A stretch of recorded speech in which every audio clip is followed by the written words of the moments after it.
Stop wasting time with a fryer that won't heat.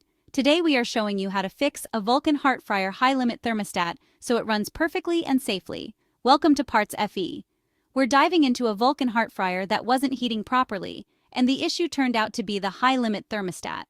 This part is designed to monitor and control the fryer's temperature, preventing overheating.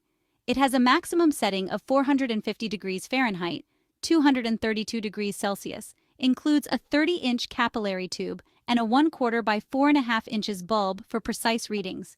It's commonly used in fryer models like 1GR45 and 1GR65 with an auto reset function that restores normal operation after a temperature spike.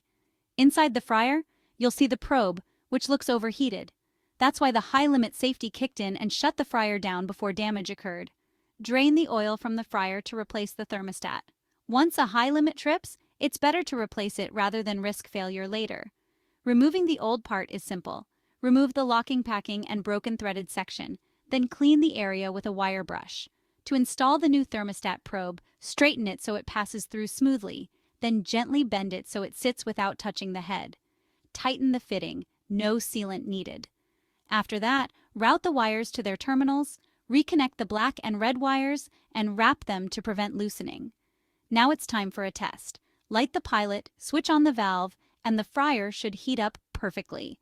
If the fryer keeps running when the thermostat is off, check the wiring. The high limit was bypassed in this repair, so correcting the power flow restored safe operation. And that's it. The fryer is back up and running safely.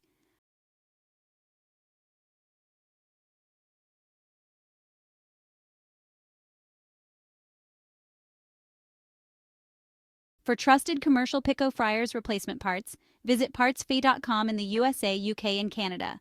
Follow us on social media for expert appliance repair tips from PartsFe. Thanks for watching.